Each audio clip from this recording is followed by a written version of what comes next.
Amen. If you're able, would you remain standing to honor God's word? It comes to us from Jeremiah chapter 35. The word that came to Jeremiah from the Lord in the days of King Jehoiakim, son of Josiah of Judah, go to the house of the Rechabites and speak with them, and bring them to the house of the Lord into one of the chambers. Then offer them wine to drink. So I took Jazaniah, son of Jeremiah, son of Habazziniah, and his brothers and all his sons, and the whole house of the Rechabites. I brought them to the house of the Lord, into the chambers of the son of Hanan and Igdalah, the man of God, which was near the chamber of the officials, above the chamber of Messiah, son of Shallum, keeper of the threshold. Then I set before the Rechabites pitchers full of wine and cups, and I said to them, "Have some wine." But they answered, "We will drink no wine, for our ancestor Jonadab, son of Rechab, commanded us, 'You shall never drink wine, neither you nor your children. Nor shall you ever build a house or sow a seed, or shall you plant a vineyard or even own one, but you shall live in tents all your days, that you may live many days in the land where you reside.'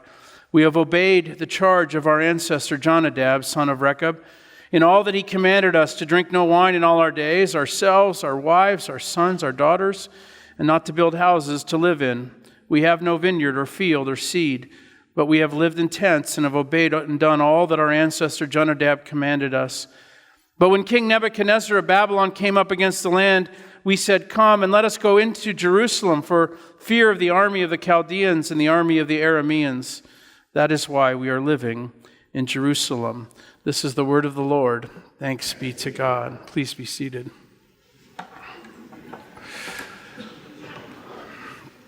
Last week we saw another terrible tragedy on the news in South Korea as a stampede caused the loss of life of 154 people. The crush took place after more than 100,000 people, many wearing costumes, crowded into Seoul's nightlife district to celebrate Halloween. And after the paramedics, the police started to arrive, there was an unbelievable scene as there were scattered bodies lying around everywhere. And while responders were giving CPR, the music in the nightclubs continued to go on and fill the streets with sound, and unaffected partygoers could be seen going in and out of the clubs. One person on the scene said this: "The worst part was that while people were giving CPR and dying, the clubs were still going, and they kept going till 4 a.m. Suwon, a high school student, said he saw some partygoers still drinking and singing right next to the bodies on the street. "I lost my faith in humanity," he said. I thought about that as I studied this text this week. What an awful story. But I wonder if Jeremiah was feeling the same thing, and I wonder if he was close to the point of saying, "I have lost my faith in humanity." He had seen so much. People willfully disobeying and doing shameful acts, pride, arrogance, idolatry, inside the temple, outside the temple, even human sacrifice, turning a blind eye to tragedy and seemingly losing all touch with empathy. God had been watching all of this, and Jeremiah was sent to deliver a message, a hard message, and no one listened. I wonder if Jeremiah was at the point of losing his faith in humanity. Everyone's doing wrong. No one's listening. Why are they acting this way? It must have been a very low point. And that brings us to our text this morning. Now, the Babylonians had begun their siege of Jerusalem, and that siege took around 10 years. So we don't know exactly where this story fits in that timeline. But it's sometime after the Babylonians came in the siege of Jerusalem, after sometime when some people were taken away. And there was this little known group of people called the nomadic people called the Rechabites. They lived in wilderness areas. They never settled down. But today in our text, we discover an odd thing for them. They are inside the city walls of Jerusalem because outside the city walls, Babylon had come and their armies, they were looking for safety. They didn't want to be captured. They were looking for some kind of shelter. So they moved into Jerusalem, these nomadic people, the Rechabites. Verse 2, we read, God says to Jeremiah, I want you to go visit these people, the Rechabites. Invite them to meet with you in one of the rooms of God's temple, in my temple, and I want you to serve them wine. So Jeremiah pulls them into the deacon room of the church, right? And he says, and then Jeremiah set out chalices, pitchers of wine for the Rechabites, and said, here, a toast, drink up. Okay, what's going on here? This is a strange story. This is a strange chapter of the Bible, in one sense. Why is God giving, in the middle of a siege, in the middle of all this, why is God saying, you know what we need to do now is we need to get this group of people and give them a drink? It seems so odd.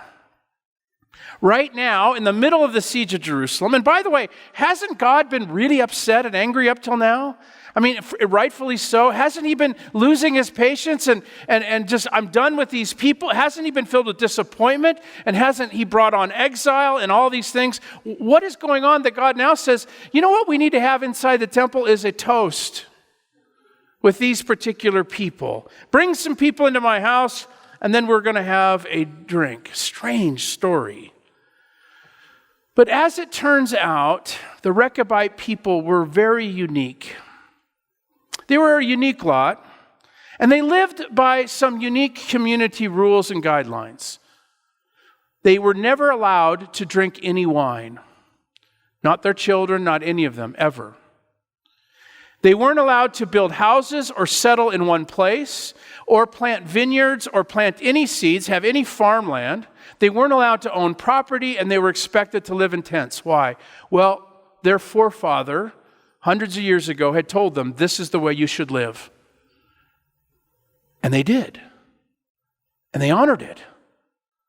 They made a promise. They made a vow. And all these years, this nomadic people did what their forefather told them to do. Some speculate they might have been metal workers or built chariots. We actually don't know what they did to keep a living.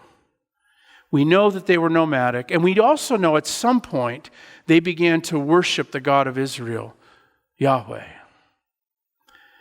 I like to think of them as kind of a modern day, you know those nomadic people that live in vans and go to Quartzsite? You know these people, there's a movie about this. They never really settle down. They live in their RV and they spend half the year in Quartzsite, and they have these, they're a little strange, are they not? I mean, they're a little odd. That's not the way Presbyterians live, but they're quirky, but they're committed. They're committed to that lifestyle, and they do have some very unique social customs, do they not? So here we have a group of people who made a vow and kept a promise hundreds of years not to drink. And God asked Jeremiah to bring them into the temple, into the deacon room, pour out some wine, pitchers of it, offer a toast, and say, drink up. Now remember, we're at the point where Jeremiah is probably about ready to lose his faith in humanity, if he hasn't already. Pitchers of wine in the church. Now, this is not the favorite story in the Bible for teetotaling Baptists. Presbyterians and Episcopals kind of like this story. You know what they say, whenever 3 or 4 Episcopalians gather, there's a fifth.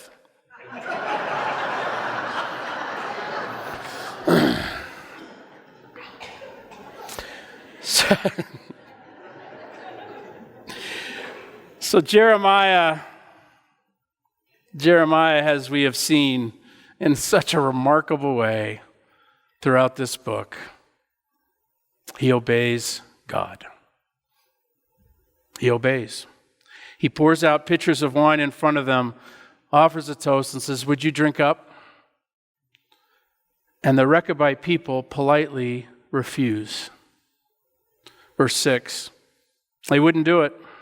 We don't drink wine, they said. Our ancestor Jonadab, son of Rechab, commanded us, you are not to drink wine, you or your children ever.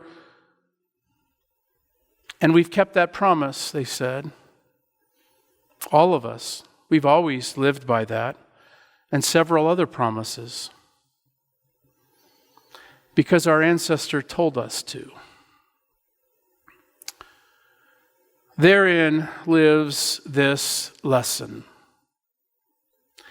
The Rechabites were not even sons of Israel, and they had remained faithful to promises that they had been given in response to a command given to them by their forefather. Whereas, on the other hand, the sons and daughters of Israel had completely forgotten the promises of their heavenly Father, of God. They were proof that a group of people could keep their promises for over 250 years and remain faithful. When Israel had a father, they forgot, ignored, and even worse, willfully disobeyed. Now, of all the people who needed a drink, I would say it was the Rechabite people. It wasn't a sin. It was a time of high stress. And maybe we don't want to upset the host, who's offered it to us, a prophet of God.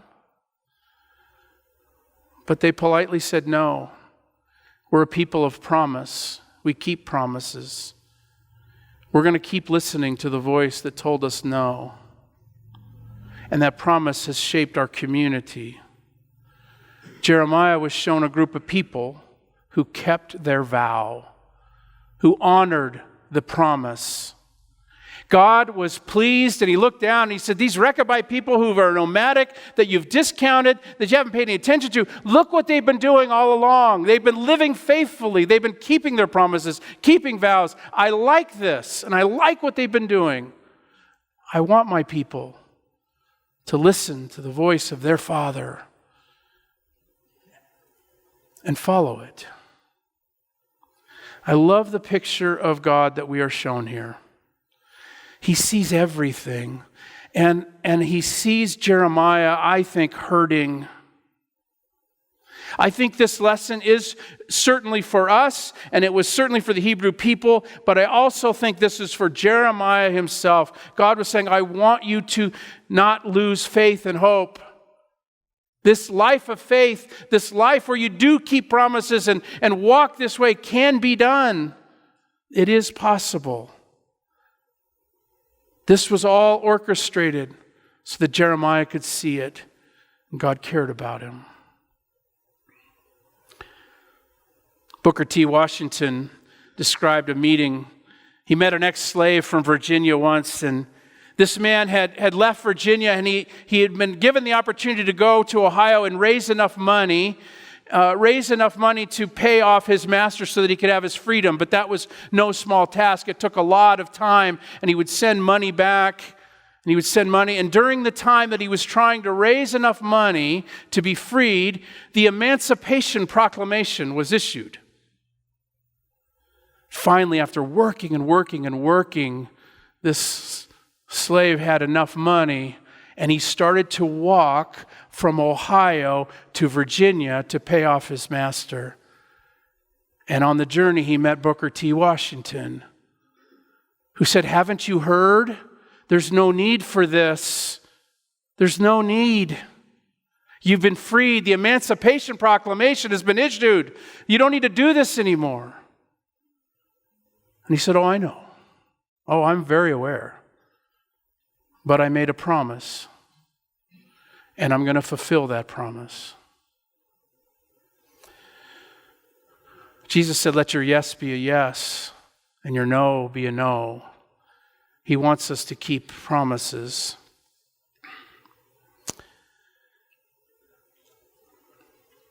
God keeps promises. It's one of the amazing things we discover in this book. This chapter is more than just about the great example of the Rechabites, which is wonderful. It's more than that, because as we read through, we read about their faith and how they kept the promise, how they lived and were shaped. We discover something else at the end of this chapter. This is verse 19. God says, "Receive this message from the God of Israel. There will always be a descendant of Jonadab, son of Rechab, at my service," always. Did you hear that? At the end of the chapter, God makes a promise. I will allow their descendants to always be at my service and be near me. That's a pretty amazing promise. It's even more amazing when we discover what is said in the book of Nehemiah. You remember the exiles were going to be 70 years in Babylon? Now imagine, fast forward 100 years, Ezra and Nehemiah, and God keeps his promise and he brings the people out of exile. And what do? They start to rebuild Jerusalem. They start to rebuild the wall and rebuild the temple. And there's this little verse in the midst of Nehemiah that you might read over really fast, but it says this: the dung gate itself, one of the gates of Jerusalem, the dung gate itself was rebuilt by Malchijah, son of Rechab, the mayor of the district. He repaired it, hung its doors, installed its bolts and bars. God kept that promise. There will always be a Rechabite at my service. That's what God does. He keeps promises. This table and these elements, this bread and cup, was prepared in our deacon closet, in our deacon room here in the church. And there is grape juice, wine, and bread. And God invites us to come. And what does he say? Eat, drink. Do this in remembrance of me. We come to this table, and we do eat and we do drink because God keeps his promises. And he said, I want you to remember that. I want you to remember all my promises that I've made. I keep them all. Mostly his promise to love us and to give us an eternal covenant, which we celebrate here at this table. Jesus died and rose again and gave his life a ransom for many. So friends, come. You're invited. Those who confess their sins and trust in Jesus are invited to come and remember and celebrate the promises of God.